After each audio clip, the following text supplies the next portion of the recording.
Presten mucha información a esto que nos va a comentar nuestra compañera Lilian Acosta, porque los ladrones de identidad y vaciadores de cuentas siguen operando con total impunidad. Esta vez la víctima fue un músico al que le vaciaron sus cuentas en minutos, Lilian.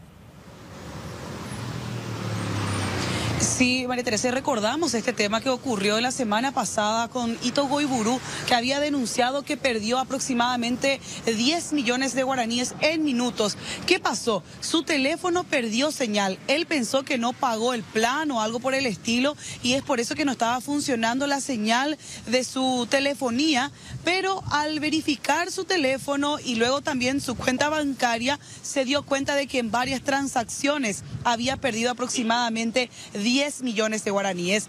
A él no es el primer caso registrado en el Paraguay. La Policía Nacional menciona que ya son 5 casos aproximadamente en el que ocurrieron ya en este año 2024. Es por eso que piden que se preste mucha atención a esta modalidad, que no es muy recurrente, pero es muy grave, porque primero estas personas se hacen pasar por uno mismo y luego duplican el chip, por ejemplo, para acceder a nuestras cuentas bancarias, a nuestros mensajes, a nuestros códigos. Es la forma en la que están operando varios criminales y justamente nos los explica el comisario Luis Pisani del Departamento contra Delitos Económicos y Financieros, que podemos escuchar a continuación. Esta metodología no es nueva, la utilizada por los ciberdelincuentes, que es la denominada SIM swapping, que es la duplicación de la tarjeta SIM del teléfono, ¿verdad? Porque requiere de unos pasos, ¿verdad? El índice en nuestro país es bajo, pero de igual manera la persona al ser víctima de un robo de celular o al perder señal de la telefonía, tiene que ser un signo de alerta, ¿verdad? Por lo menos si las personas a su alrededor tienen señal y esta persona no está teniendo, entonces ya de inmediato manifestar esa situación. Normalmente el atacante busca a través de técnicas de ingeniería social obtener la información antes, ¿verdad? A veces realizan llamadas telefónicas o tratan de acceder a las credenciales por método de engaño, ¿verdad? Diciendo que están llamando de un call center, que están llamando de alguna entidad, ¿verdad? Entonces, de esa forma intenta acceder a las distintas aplicaciones, ¿verdad? Por eso acá hay que tener mucho cuidado con el tema del correo, ¿verdad? Usar los doble factores de autenticación, los 2FA, como así también las contraseñas seguras, ¿verdad? Y no compartir información personal, ¿verdad? Nadie le va a pedir por teléfono que envíe un código que recibió y demás, ¿verdad? Ninguna entidad le va a solicitar, ¿verdad?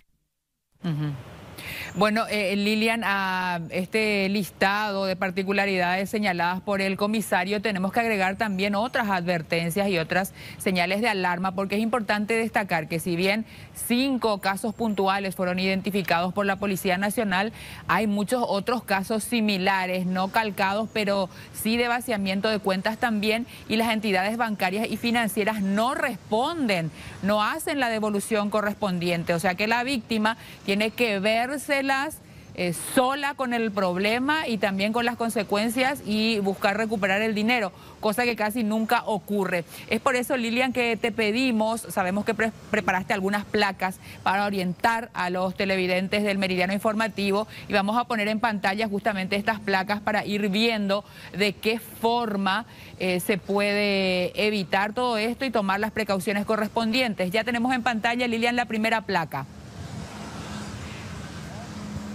Sí, la modalidad de fraude bancario que se llevó a cabo, que fue víctima de este músico, se llama SIM swapping. Es una modalidad de robo bancario y justamente la Policía contra Delitos Económicos y Financieros de la Policía Nacional registró 5 casos en lo que va del año y, como decíamos, la última víctima perdió 10 millones de guaraníes. En la siguiente placa podemos ver cómo funciona el SIM swapping.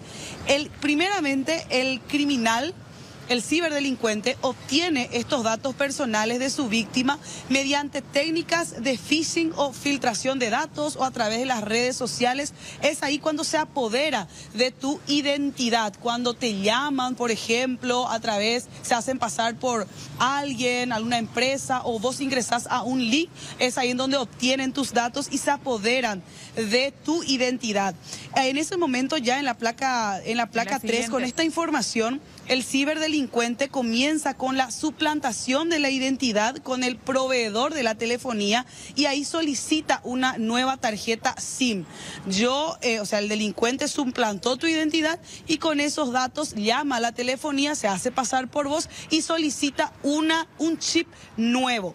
¿Qué pasa después? En la placa 4 podemos ver que ya cuando tiene la suplantación de tu identidad y también ya ha duplicado justamente tu chip, el estafador tiene acceso a los códigos que nosotros muchas veces enviamos a nuestro número de teléfono a través de mensajes normales. Y ahí él puede cambiar las contraseñas de las cuentas bancarias, puede ingresar a las redes sociales también con esos códigos de verificación que llegan a través de mensajes normales, que para eso se utilizan nuestros números de teléfonos.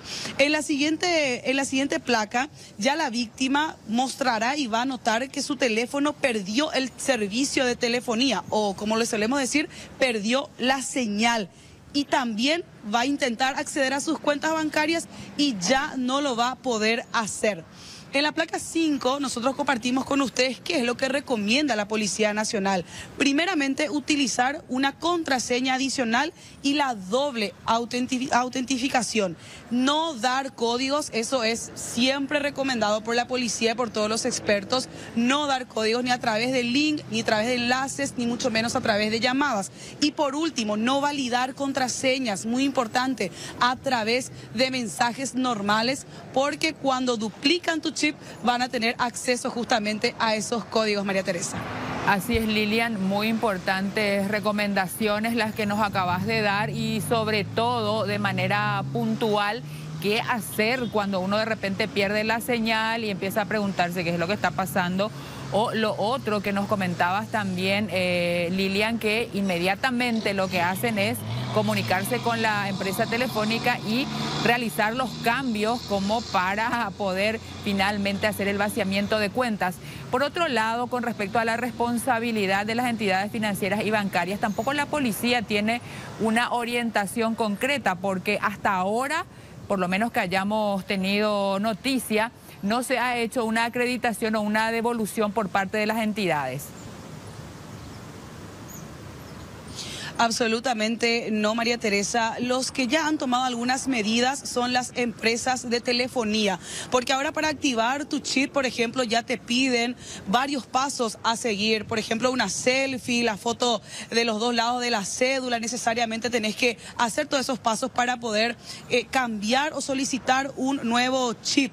Por un lado, esos requisitos, esas medidas ya las han tomado las empresas de telefonía, pero no así cuando ya sos víctima y te vacían tu cuenta. Las entidades bancarias, lastimosamente, no hemos escuchado y tampoco la policía ha reportado de que se le ha devuelto a las víctimas. Y también, por otro lado, la policía no ha llegado a identificar también a los autores o este esquema criminal que se encarga de estafar a las personas a través de datos personales o redes sociales o cuentas bancarias. Sobre ese punto, Lilian, me parece muy importante esto que está señalando. No hay hasta ahora ninguna persona detenida, porque de hecho tengo entendido que los que realizan este tipo de operaciones están en la cárcel, porque desde la cárcel hacen los envíos de mensajes, hacen las conexiones, pero tampoco, aún así, han identificado dentro de las cárceles a las personas. No, totalmente. Ellos actúan normalmente desde las cárceles, como bien mencionabas, e incurren prácticamente en dos delitos, María Teresa, porque primeramente si sacarte tu identidad, porque te llaman a través de un teléfono, se hacen pasar por alguien, te embaucan para sacarte tus datos personales, incluso también llegan a obtener PIN o códigos o a través de estos enlaces donde uno entra y automáticamente está hackeado o da estos datos personales. A ese delito se lo llama phishing y es justamente un delito ya por un lado. y para acceder a la duplicación de tu chip necesariamente primero cometen ese hecho para luego duplicar tu chip. Son varios métodos y modalidades que estos están utilizando para llegar a vulnerar las cuentas bancarias de sus víctimas y es bastante difícil, la verdad, poder rastrear y conocer en dónde están operando y quiénes son principalmente. Gracias, Lilian.